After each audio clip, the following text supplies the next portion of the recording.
episodes or you're just joining in now, there is a playlist I created dedicated to my Sorcery Let's Plays. So if you wanted, you could easily get caught up to date by going back and watching those. But where we left off, we just found this kind of abandoned seeming mansion and just entered the front door here. And we're not even in Mansion Row, but we're in a mansion. But we actually entered the city of Caray, city of traps, and came in the gates, went around here, went down this street here, and that's how we got here. So we stopped right after we entered the front door. So let's see what's going on now. You step inside the great stone house. A cold silence descends, quite different from the dusty heat outside. This place feels like it has not been lived in for decades, although judging by the lack of dust, it may not have been quite so long. Floorboards creak underfoot. At the end of the hallway is a sealed door. Is that a chink of light just visible beneath the frame? You make your way along the corridor. The walls on either side are lined with large portraits of dusty-looking men and sour-faced women who sneer at you as you pass. The figures in the paintings are all finely dressed, but they also have knife scars on their faces and nicks in their ears. These must be the thief kings of Caray's murky past. You pass a large metal coal scuttle sitting against the left-hand wall. You stop to look inside the scuttle, but the inside is blackened, and in the darkness, it seems as though an infinitely deep pit was contained inside. Let's not touch that. You leave it behind and head down the corridor. So let's walk down the hall here. You reach the far end of the hall. It is only a short way from the entrance, but all is now in shadow. The only light comes from the gap around the frame of the door in front of you. More darkness wells up to the right. You can just make out the first few steps of a flight of stairs, leading away upwards to the second level of the house. So we could go in the study, or we could go upstairs. Let's go in the study first. You push open the door and enter a wide paneled room with a thick carpet. It is a study of some kind. The source of light under the door frame becomes quickly apparent. A roaring fire burns in an enormous grate on one side of the room. Let's look around here. You search around the room. The furniture is grand, carved and stained, and inlaid with patterns of goblin bone. But there are no possessions to be seen. No ornaments, no jewels, no treasure, and no sign of the owner. It is as if whoever lived here had moved out, or more likely, as though the place had been thoroughly robbed. With the door shut, you would expect this room to be swelteringly hot, but like the rest of the house, it is icy cold. I guess we'll look at the fire then. You go over to the fire to warm your hands, only to find it emits no heat at all. It burns no fuel either. The enormous grate, large enough to roast a whole boar, is entirely empty of wood, ash, or coal, but the flames are nonetheless brilliant and as high as a man. What spell could we possibly cast here that would be useful?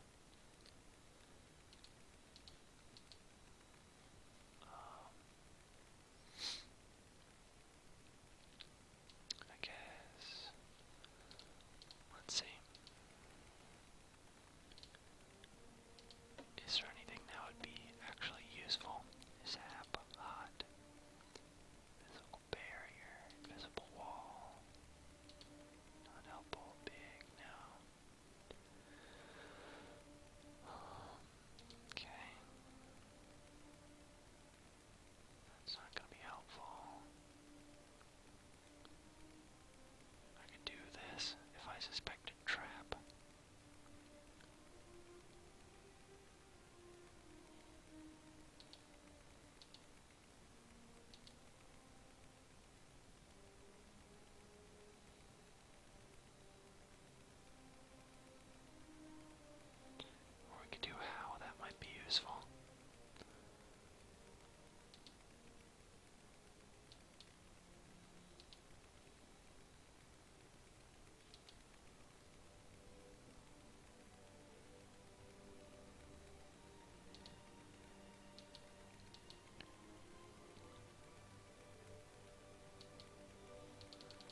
So sis or how might be useful. Let's see if it's gonna let us cast either of those.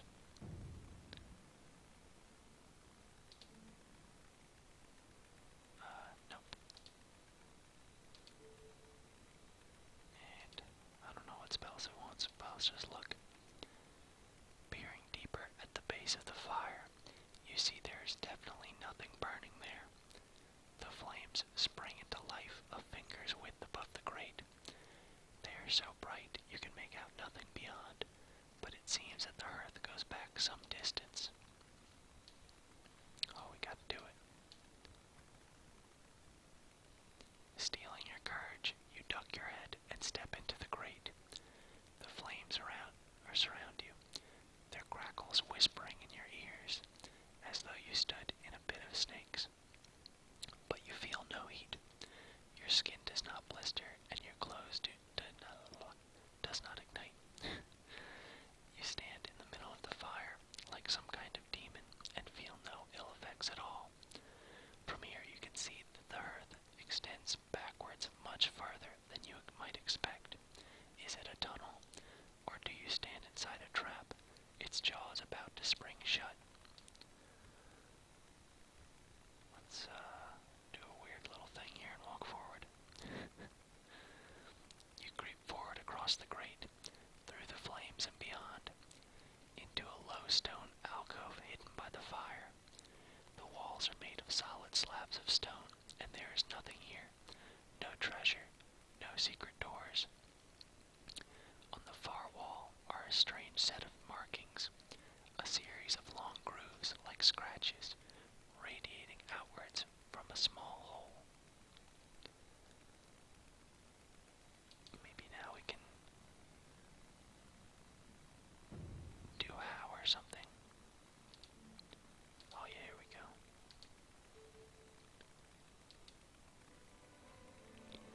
You cast the spell, and a calm, clear voice enters your mind, telling you there are two exits from this dead end. One is behind you, and this way leads to the outside. Another is to your left, but you cannot see it, or see how to open it. So that was pretty useless, I think. You run your fingers through the grooves in the stone wall. They are a lot like the grooves you saw around the keyhole of the front door. They have been carved lightly and roughly, with a dagger point rather than a chisel. Perhaps, but the small hole at the center is much more cleanly formed. You put one finger into the small hole. You cannot find the bottom of it, and it seems polished and smooth. It looks like the bolt hole you might find in the stonework of a fortress doorway, except for its position in the middle of the blank wall. You look through your pack for something to use as a key. You try a key, but the hole is circular and has no space for the key's teeth. Not that it could possibly have turned, of course. You look for something else, but you find nothing. Let's see, could we guess lock or something? I don't think so. I think that's the spell, though. Is,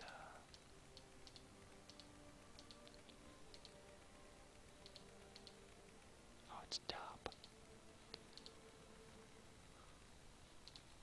Let's see if we can do top.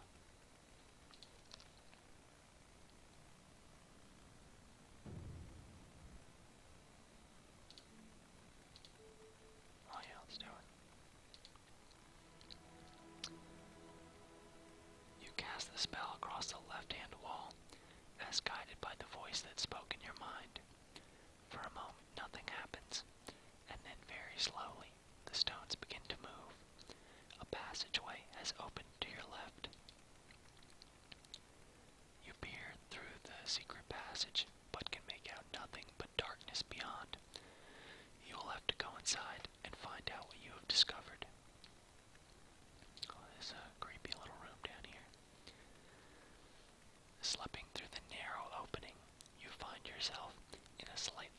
space.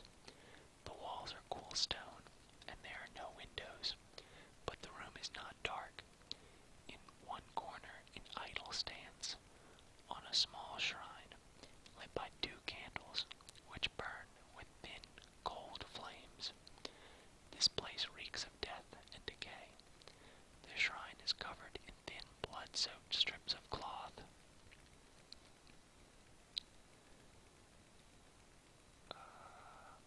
Okay.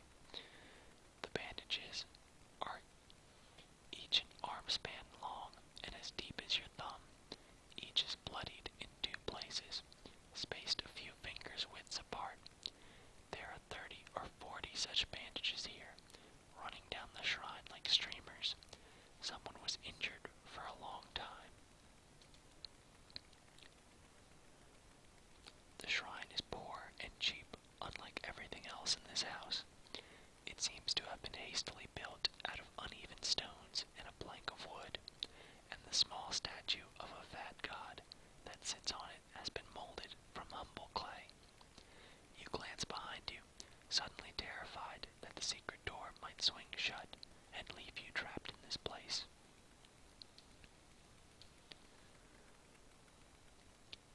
You sift through the pile of bloodied cloth strips quickly, stomach churning. Something gleams from within the pile, and you uncover a silver badge. It is the badge of a noble of Garay. The badge is solid silver and probably valuable to its owner, should you encounter them. You place it carefully into your pack. You are starting to get the jitters down here. It must be some local deity. At the base of the statue is the name Gorga. Above his head is a plaque with a short inscription, and on his face are painted 4 red dots.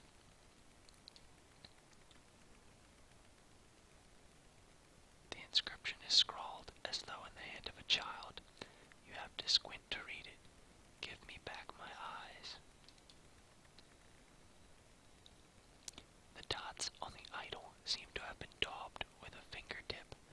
They are perhaps directions on how to worship the god, but there is no indication of what to do or in what order, only the places. Both eyes, the third eye in his forehead, and his mouth. There is nothing more to be seen in this terrible place. You slip back out of the small room, out of the fireplace, and into the hallway. So we got one new clue about something. Both eyes, the third eye in his forehead, and his mouth. Okay, so can we go upstairs? Hopefully, still.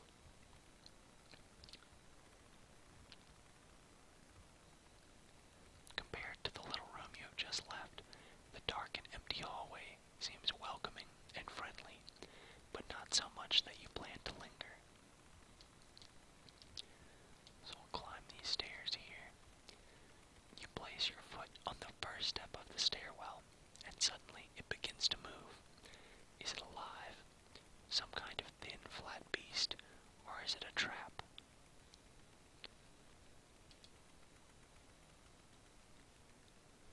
You grab the handrail to steady yourself, only to find it is moving as well. You cling onto the rail to keep yourself upright. It seems the rail is moving at the same speed as the step underneath you. You rise to the top of the stairwell in a smooth motion and jump off in perfect safety. That worked out pretty well. So let's actually go up the stairs here. We'll go here. I just like making a weird path for him to walk on. You look around. You are on an upstairs landing with doors on either side. So you go to the bedroom or the library. Let's go to the library. This is a library in darkness, and not just regular darkness, advanced darkness. At the far end, a pair of eyes stare back at you. You step forward boldly, your own eyes fixed on those across the room from you. They do not blink. They do not even move as you approach.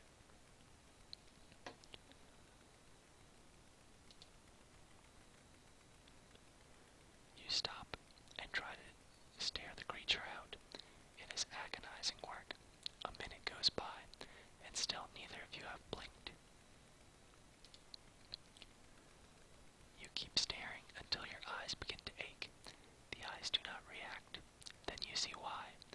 They are the eyes of a large portrait that hangs over the far wall, in shadow, but for a dim sunbeam falling through a gap in the roof above. So let's examine the painting here. The painting is of a proud and stern-looking man, dressed in loose leather armor, with a serpent emblem stitched along the length of one arm. The painting fills the entire wall of the room, and must be twice the height of the man who posed for the likeness.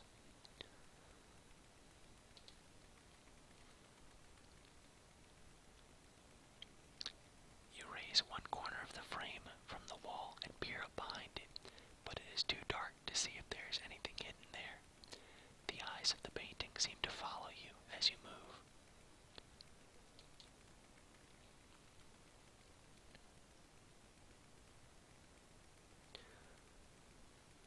You step back a little to regard the man in the picture.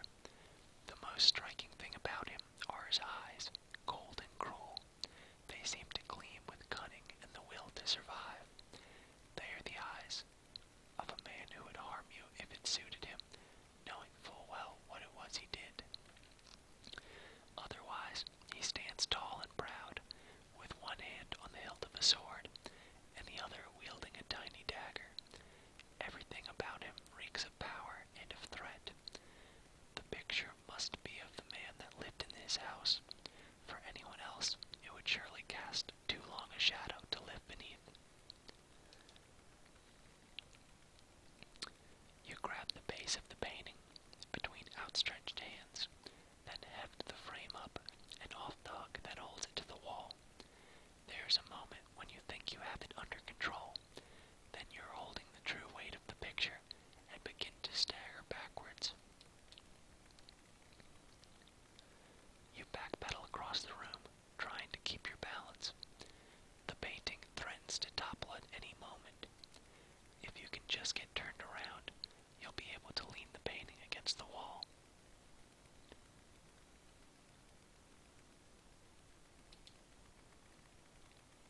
You step backwards and to the left, then bring the painting down to the floor to rest safely against the opposite wall. You rub your arms with relief.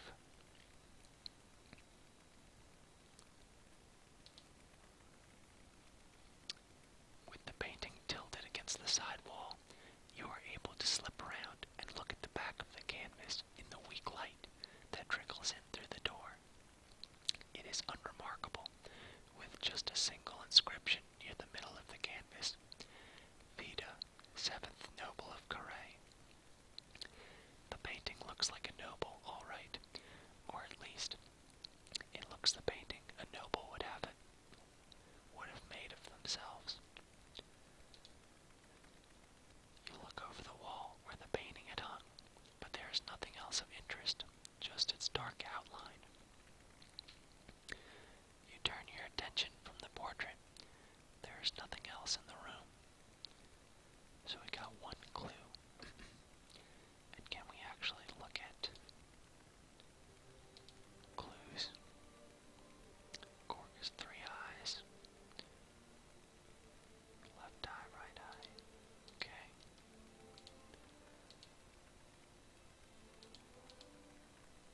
Maybe that'll be useful at some point. So now let's go look in the bedroom over here. Hopefully we'll figure something else out here. You step through a doorway into a simple bedroom. The bed is unmade and looks as though its owner left in a hurry. Personal effects are scattered all over the floor, as if the place has been ransacked, which it probably was.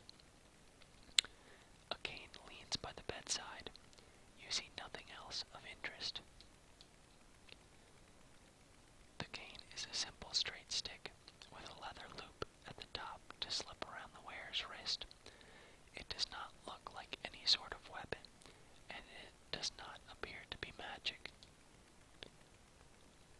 You take it, although you cannot think what it might be for. A second door leads further into the house, or you could return to the stairwell. Let's go to the bathroom. The further door leads to a bathroom. There is nothing in it, not even a mirror, only a gap where one used to hang. The only fixture is an empty iron bathtub in the middle of the tiled floor. And I wouldn't think to do this, but we're gonna look under the bathtub.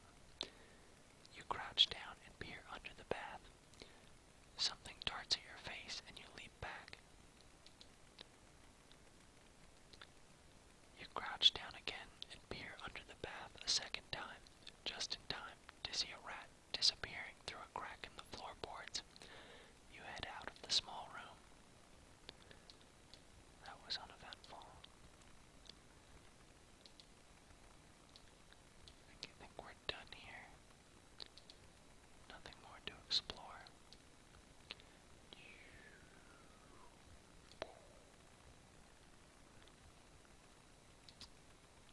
And nothing more here.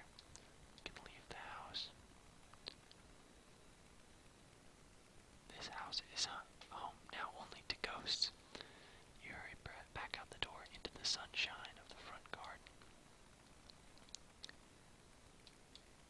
Okay, it's almost the hottest hour of the day. We could go the main junction or the path at the back. Should we go back out the main junction? I think that sounds interesting.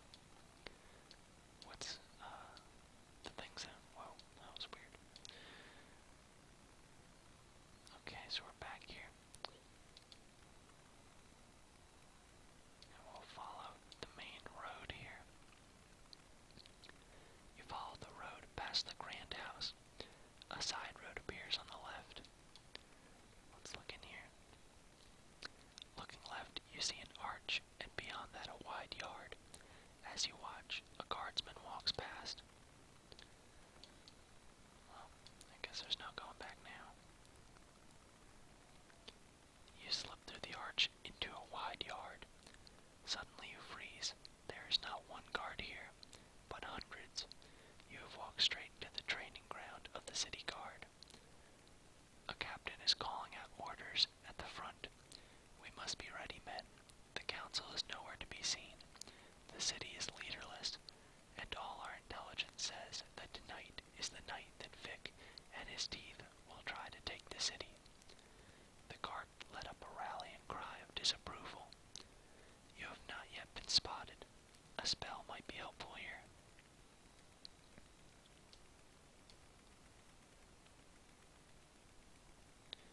You look about for somewhere to hide, but you are in an open yard.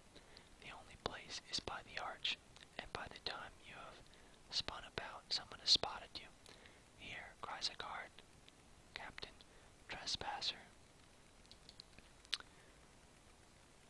You look up to the heavens to find a spell, but the guards react too fast. They have had plenty of training in dealing with magic users, clearly. So, declares the triumphant captain, as you are clapped in irons, we've caught ourselves a sorcerer. What do you want, you ask, willing to make a bargain if they will release you. He leans forward earnestly. Tell me then, sorcerer, what do you know of Vic?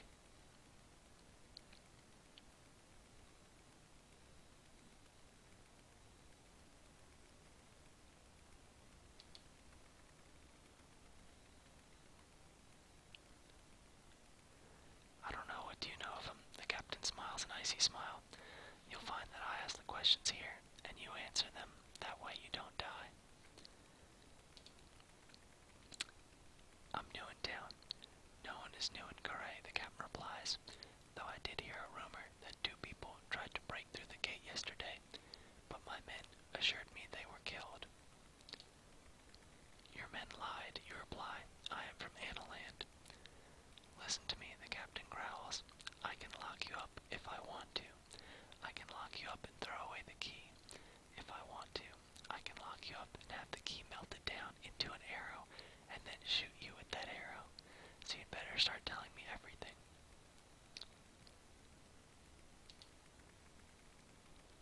Tell me who Vic is. Vic, everyone knows Vic. Vic, the head of the slavers. Vic, who used to be the shield man of Glondragor the Honorable. He sighs. Glondragor didn't retire to Garay, of course, and Vic was never honorable. He bangs his fist into his palm. Vic, who plans to overthrow the council. You'll need spies. The captain muses. We will. We had some, but we lost them. Everyone who gets into Vic's organization doesn't come out. I suppose he pays a lot better. He drifts off into thought. He gestures to his men to undo the irons on your wrist. But don't go wandering into city guard barracks again. It's a sure way to get yourself thrown in the stocks. With that, you are escorted back out of the yard and onto the main road. And we got 2 new clues as to what's going on in the city. So now let's go all the way to Dwarf Town over here. Let's see. As you press up on the road, you notice thoughts either side are getting smaller. The roadway is now bustling with dwarves and other small fellows. It seems from the contemptuous looks you are receiving that the inhabitants of this sub-hamlet are not kindly disposed towards human-sized outsiders. Walk on my knees. That seems mean. Okay. You walk on, smiling down at the people you pass. You reach the middle of the dwarf ghetto, a small square with a general store off to one side. Further up the street, you see a small crowd gathered around 2 scuffling creatures. Well, let's just see what's going on. It's a little imp fight or something. A pixie fight. You push your way through the small crowd. In the center, 2 tiny creatures are grappling fiercely with each other. One is a pixie and the other a sprite. The onlookers are quite fascinated, with some cheering on the pixie and others rooting for the sprite. You appear to have just caught the end of the fight. The sprite looks exhausted.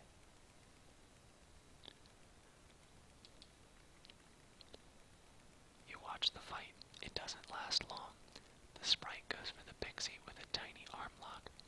The pixie ducks, spins around with a flying high kick, and knocks the sprite reeling backwards across the dirt.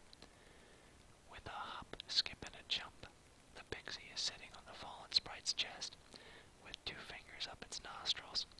Do you yield? It squeaks. The other creature makes a yelping noise, presumably a yes. The crowd cheers, and the debts are settled up. Eventually the crowd disperses. We can go to the store here. You duck your head to squeeze through the doorway of the dwarf store. The proprietor is a stocky type of advanced years, who peers at you through a pair of bottle-glass spectacles balanced on a long and gnarly nose. You're not a dwarf, he observes, with uncanny accuracy as you enter.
sound super great. Let's take a look at these gauntlets. You notice two kinds of gauntlets, or two kinds of gauntlet on sale in the shop. Chainmail ones and leather ones. 5 gold pieces for either, the dwarf remarks helpfully. Chainmail is hard to make, but leather is harder to come by. There seems to be nothing else to distinguish between them, and since you only have one pair of hands, there seems to be little use in buying more than one. Which should I buy? The dwarf looks at you and thinks for a moment, as though considering your character. Leather, he says eventually. Of course, whether you can trust him or not is another question entirely. Let's buy the chainmail ones.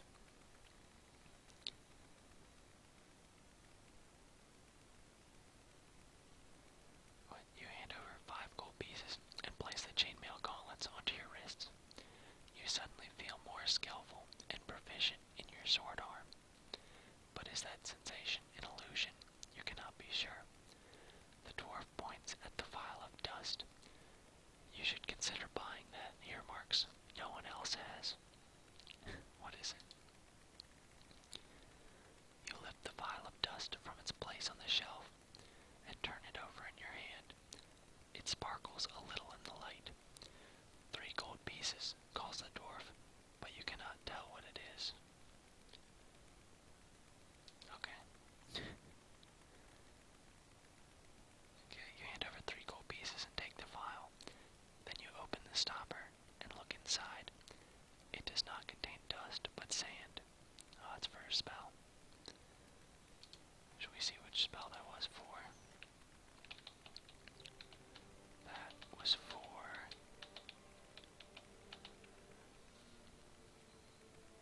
any creature. Make quicksand. Okay. And do we want provisions? 3 goals per meal. Guess we'll just buy 2.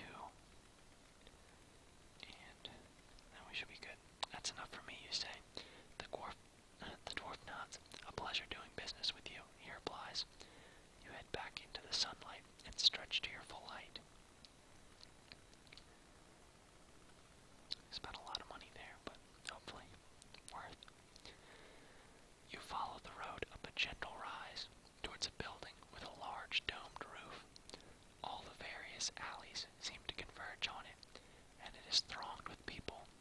From here, it seems that there is no way around. So we gotta approach this big building over here. The road becomes narrower as the slum dwellings either side become more built up. Finally, it opens onto a small plaza in the shade of the large domed building. It is some kind of sprawling covered market. Looking left and right, you see several other roads entering the building through different archways. A group of serpent heads are just passing by. Should we stop and eat something? Let's talk to people. You stop one.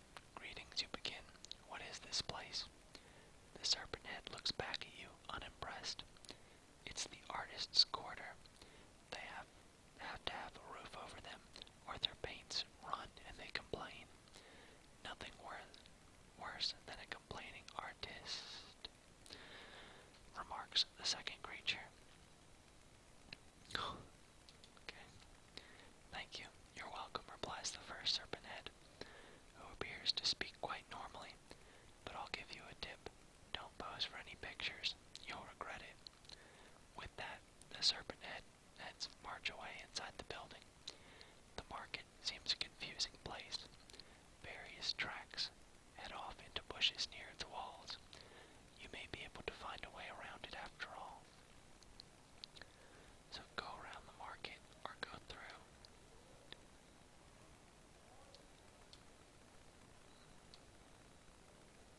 I wonder how far around it'll actually go.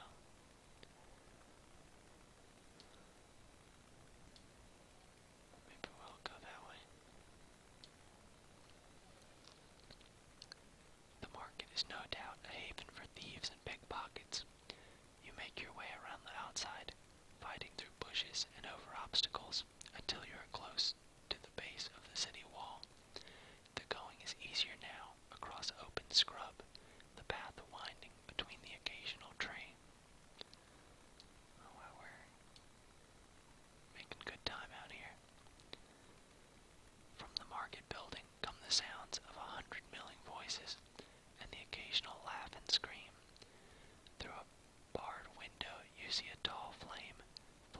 and snapping, but it does not seem to be spreading.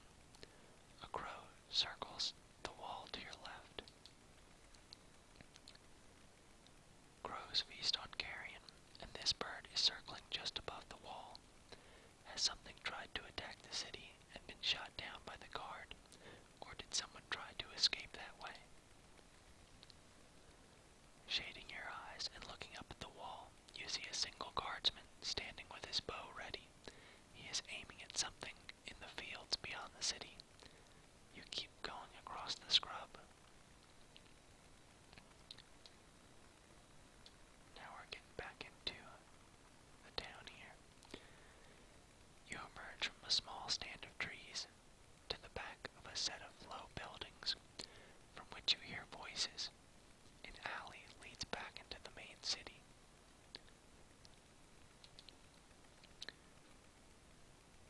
You pause outside the door to listen. I'm telling you, I went down to the cellar and there was something there. Did you kill it? No, Father, I ran away.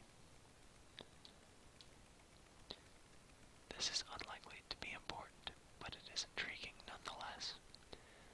I thought I taught you to kill thieves on sight, the older voice declares. It wasn't a thief. It had teeth and a sword, and it was digging. You lean closer, fascinated. Did it have? The father asks, perhaps demonstrating something you cannot see. Yes, exactly, the son replies, then stops. Wait, did you hear that? It came from outside. You hear footsteps approaching the doorway. You wait, and the door is pulled back by a big man with a beard. He takes one look at you and shakes his head. We don't need to buy any potions. Good day. He slams the door shut